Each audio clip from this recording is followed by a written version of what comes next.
If you like pina coladas. It's funny you say that because that's exactly what I had last night I know. after Well, my travails. you are now in front of a curtain. I assume that Yeah, there's some sort of. behind me is a sweeping vista view of you think given that it was the name of Windows, I'd be able to nail that name right away. I was gonna say it. I don't know, it sounded weird when it came out of my mouth. Of Mexico City, beautiful view. Obviously, if I let you see that view, I will blow the whole room up. It's just like really bright, but yeah, I don't want to take up too much time with this. I'm sorry. I will write about this. I just say it's 3.5, 4 hour drive between San Miguel de Allende and Mexico City, and a good portion of it is they don't call it a peripheral, like the road around Mexico City. And Mexico City being humongous, Mm-hmm. that road is very long, big. But the other part, the the longer part, is the middle of nowhere. And like as I said, I think whenever I drove the other way, I mean the roads are in great shape, the drivers are fantastic. But we had two issues yesterday. The first was that we only had a quarter of a tank of gas when we left San Miguel, and so we wanted to get gas first. And we mapped to gas. We hit three gas stations on the way out of this place, all of which were closed. And when I say closed, I don't mean closed. I mean fenced off, walled off, Hmm. looked like they had been abandoned in a previous war, kind of off, like they were Yeah. not available. And instead of doing the smart thing, which was turn around and go back to San Miguel, we knew that Querétaro was less than an hour away, and we could make it on a quarter of a tank of gas. Who cares? Plus, there was other gas on the highway. None of them were open. And by the time we were below like an eighth of a tank of gas, and right on the edge of that red bit at the bottom, I'm thinking like we're gonna die out here. Like this is it got really nerve wracking. Like we went to and lost out at five or six, I don't remember, gas stations. And finally, our last mistake was when Querétaro was kind of off to the right. I said I saw the signs. I said we got to go right. She said, my wife said, no, no, I don't mean to throw her under the Mm-hmm. bus, but she says no, no, go straight. And I said no, that's not right. And we went straight. And it's a highway with nothing, no way to get off. Like there's the next exit was 15 minutes away. Mm-hmm. And I said, I don't care what this is, we're getting off at it. And we did. We actually found gas there, but it was a harrowing start to the trip, and so you kind of spend the rest of the. Yep. Even though and by the way, we had to bring this thing back empty. Um, just fill it up. Just fill it up. I want gas. And then again, you're driving, and you're like, it took me a good hour to kind of recover from the adrenaline stress, whatever you want to call Mm-hmm. that. And Oh yeah. okay. Anyway, I said to her, as we're driving the rest of the way, it was fine. The driving was fine. I will never drive in this country again, by the way, and for a variety of reasons. But there are buses that are luxury buses that go between places. I don't know why we didn't just do that. We have a great history of not doing what normal people do, like the time we came to Mexico City and took the metro to get to the hotel instead of the 20-minute $4 cab ride or Uber ride or whatever. Like I just stupid stuff like that. So anyway, learn from my mistakes. Don't drive in Mexico, even though by the way, it was fine. Um, Now this one's complicated, and again, I don't want to get into this too far, like I said, but when today is Wednesday is the day we do Windows Weekly. So a lot of times for my trips, like I kind of structure the trip around that. And when we went to Mexico City last time, our that trip was from Thursday to Tuesday. Mm-hmm. And when we were there, I said we should have just done Thursday to Thursday. The hotel is wonderful. We could have done the show from there. It just takes 2 hours. We could have had 2 more days. But we were coming back, and who cares? This trip, we just did exactly the same thing. Not exactly the same thing, but we left on a Thursday.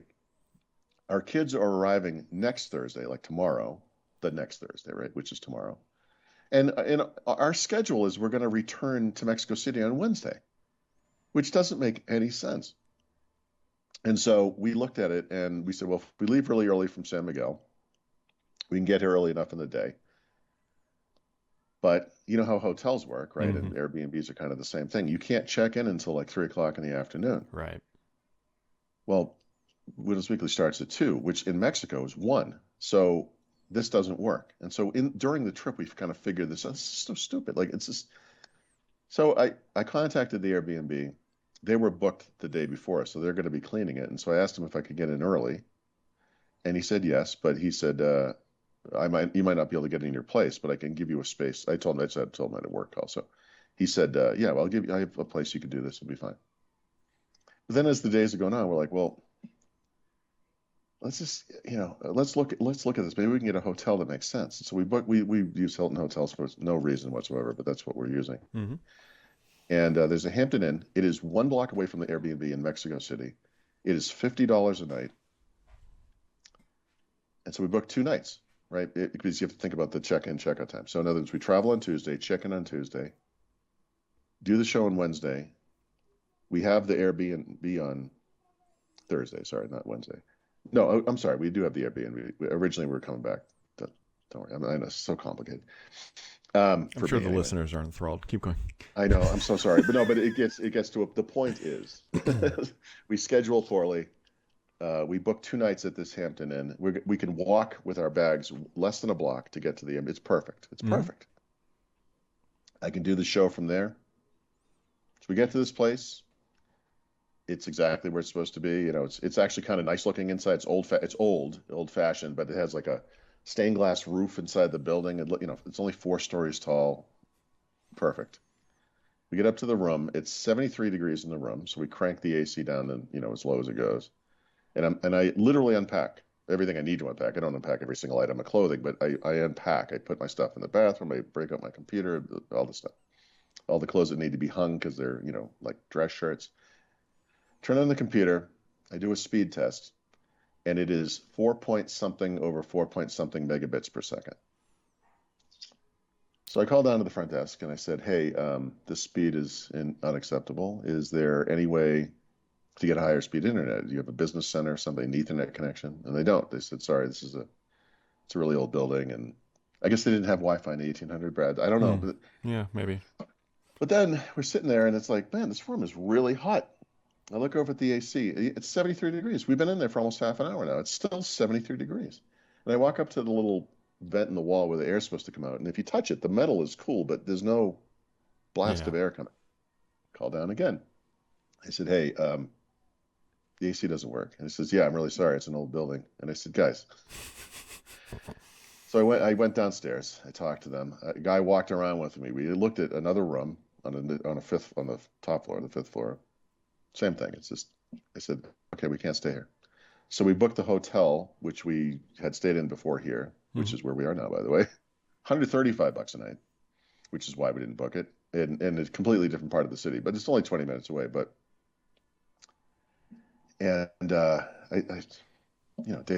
the word for deja vu in Spanish? I think it's podcast. Yeah. The connection here, by the way, 50 over 50. There you go. Yeah. So I was like, look, we were trying to save money, you get what you get. So that's how it's been going for me. Brad already knows this, but I'll also give this little bit of advice. Never travel with me. I am clearly cursed. At least we agree on something. Anyway, here we are. So I was looking at Windows 11, and I was wondering, Paul, have you ever noticed they did a really good job with rounded corners on everything? It just kind of. I never noticed that. In fact, one of my initial complaints was that the rounded corners had lots of artifacts in them. You know what I kind of forgot about? You know what else had rounded corners? Vista. Oh yeah, and by the way, kind of the same problem. And Vista, I could be completely wrong about it. There's the kind of debate between raster and bitmap graphics. Mm-hmm. I know this is true of the icons. I feel like it was true of the Windows as well, but they're bitmapped. And what they did was they raised the top resolution so that if you had a high res display, it wouldn't be as jaggy as it might be otherwise, right? And so again, I'm going to get these numbers wrong, but let's say the icons in Windows XP were at most 128 by 128 or something. So in Vista, they were like, we'll make them 256 by 256 or whatever the numbers were. The idea being that as you scale the size of the display, it still looks good. But they were still, still not great, especially if you were running in software rendering. Mhm. and had that stupid what was it called, Aero Basic or whatever they called it back in Yeah.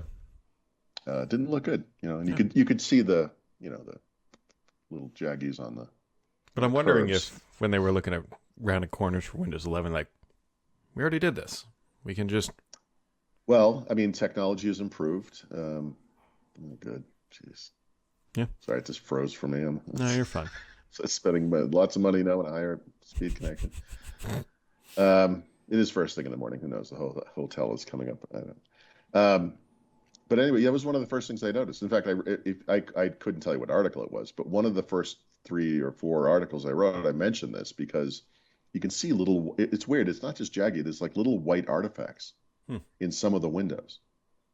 And they might be like legacy desktop applications, I think might have been part of the problem. Is this what you're getting at? No, I was just getting at Windows already had rounded corners at one point. Because this is an issue. So Microsoft in the latest build Hmm. mentioned that they're working on fixing this very issue. Oh, I did not even. Yeah. I was Yep. I was looking at XP. I was just looking at old stuff for whatever reason. I was like, wait a minute, Vista had rounded corners. So when rounded corners coming to Windows 11 isn't entirely new. Like Microsoft has already done this at one Well, point. yeah. So the difference is like XP had rounded corners, right? And that was bitmapped. Vista had rounded in 7, of course. And those were, I don't know if those are rastered. I really don't Yeah. know what type of, I don't remember. But um, the difference in Windows 11 is that it's 11, Brad. No, is that they, no, is that the rounded thing is not just for Windows. It's kind of a design element. So you'll see Yeah. it on buttons and Yep. other UI elements, I guess. The start menu. Well, the start menu is a window, but it's actually but that's all it is. It's a window. So anyway, but you'll see it elsewhere. Yeah, there's also some start menu updates. Well, not really updates, I guess. Whatever apps you want to call it.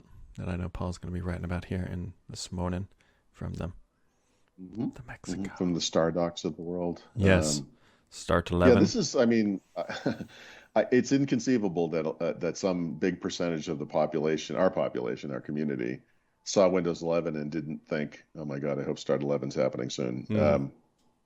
So I saw that right before I left. I expected to get into Mexico City at a reasonable time and nice and relaxed, get a little bit of writing done, go out and have a nice dinner, and instead we, as you alluded to before we started the show, I think I had a couple of drinks and called it a day because that was pretty much all I could See, handle. that is the most honest part of Paul's travel stories.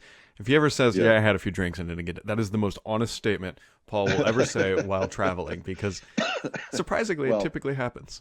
Listen, we were going to go on a walk down to the historic center and, find one of our favorite restaurants and blah, blah, blah. And I was like, no, we're going to stay here. We went to a place right next door and had some tacos, which by the way was fantastic and shouldn't have been, but of course it is because all food here is fantastic. But, yeah, we just sat at the hotel bar and had a couple of drinks. And actually, and this is something you're probably not as privy to. My wife is a little harder to pry away from a place like that. And we just had a couple of drinks, and I was like, look, I don't. It was 8:30. I said, I don't mean to be a drip or anything, but I have to go to bed. And she's like, I am I'm so, so proud of you, Paul Thurrott. no, she said, I'm so glad you said that. I have to go to bed because we were both in the same state of Oh, yeah. just stress the whole day. Like it just, and and I didn't unload on anybody yesterday. Like which is further astonishing because I think by the, after the events of the day, and then you get to this hotel and it's like this, I couldn't have stayed there. I mean, I just could. I don't know. Just for the heat, it was 70. Think about 73 degrees. I'm just hot and sweaty and gross, and have been in the car for 5 hours now. And that's the other. I didn't tell this because it doesn't matter anymore. I had to bring the car back before we got to the hotel. We got a cab to the hotel. Hmm. The part of Mexico City you drive through at the end. Oh, it's like the cherry on this crap sundae that was yesterday. Like it is the scariest driving imaginable. The rest of it was wonderful. But the end, I mean, it's like getting smacked in the face. It was the cars like just. I know, and it was so non-eventful compared to everything else. I forgot about it. Well, people will probably forget about us. Oh man.